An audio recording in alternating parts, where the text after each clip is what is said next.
ब्रह्मपुर विश्वविद्यालय कुलपति प्रोफेसर गीतांजलि दास को डिजिटल अरेस्ट करी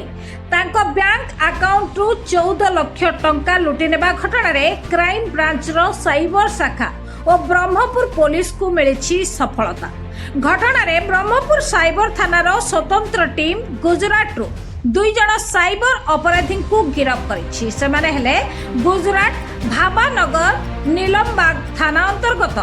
तलजा रोड हिल ड्राइव अंचल भृतेया केनिल जौमुख भाई, भाबानगर भागवती मंडल अकबर व्हाइट 402 निवासी विश्वजीत मनोहर गोहिल विभिन्न व्यक्ति गोपनीय तथ्य संग्रह करी परे सेमानकु ब्लैकमेल करी बड़ रकमर अर्थ आदाय करबा भली अपराध रे ए गैंग संपृक्त थिबार जणा पड़िछि। ब्रह्मपुर पुलिस और क्राइम ब्रांच साइबर शाखार स्वतंत्र टीम सुराग पाई गुजरात जाई घटनार संपृक्त उपरोक्त 2 जन को गत 8 तारिख दिन गिरफ्त करथिले। उभय अभियुक्त को स्थानीय मुख्य विचार विभागीय मजिस्ट्रेट को कोर्ट रे हाजर करा जायथिला। ट्रांजिट रिमांड रे ब्रह्मपुर अणा जायथिला। अधिक जेरा करिबा परे निबार उभय को ब्रह्मपुर कोर्ट रे हाजर करा जायथिला। जेरा समय रे उभय केवल एक माध्यम एवं समान को मात्र किछि कमिशन देई अन्य माने ब्रह्मपुर विश्वविद्यालय कुलपति प्रोफेसर गीतांजलि दास को ठारू संग्रहित 14 लाख टंका को ठकी नैथिबार जणा पड़िछि। Madam Berhampur cyber police station report करते एफआईआर होता 14 लाख टंका सीबीआई ऑफिसर कॉल कर और अपन डिजिटली अरेस्ट हो डर 14 लाख टंका नहीं गले से ही मामलें आमर इन्वेस्टिगेशन आम आरंभ कलु। इन्वेस्टिगेशन आम Brahmapur cyber police team investigate कले आमर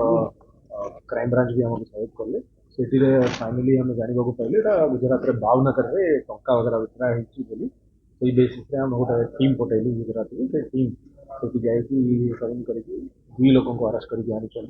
जहाँ जानवा आम पाई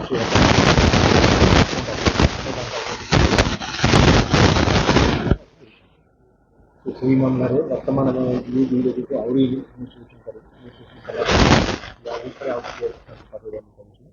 फाइनली जो मेन मास्टरमाइंड अच्छे पाखक भी हमें पहुंचे वर्तमान ये 2 लोगों को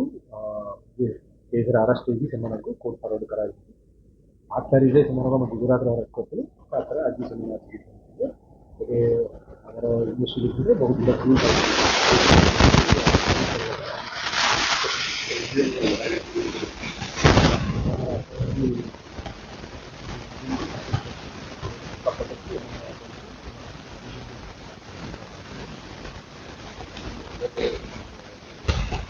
मानिए मानिए वो एप्लीकेशन अकाउंट यूज करेंगे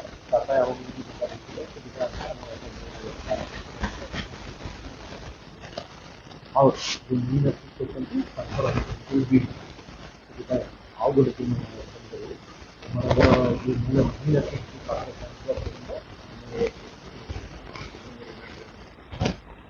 वर्तमान सुधा जो या ऊपर जो गरगला पड़े हमारे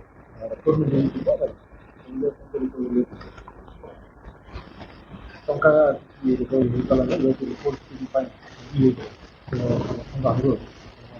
द्वारा साइबर क्राइम शिकार यदि भी साइबर क्राइम पता पड़ी जिते जल्दी रिपोर्टिंग हो पारे टंका परिवार साइबर क्राइम हेल्प नंबर 1930 से हेल्पलाइन नंबर से कांटेक्ट कर यदि ये भी पुलिस बोली डायरेक्टली ये नंबर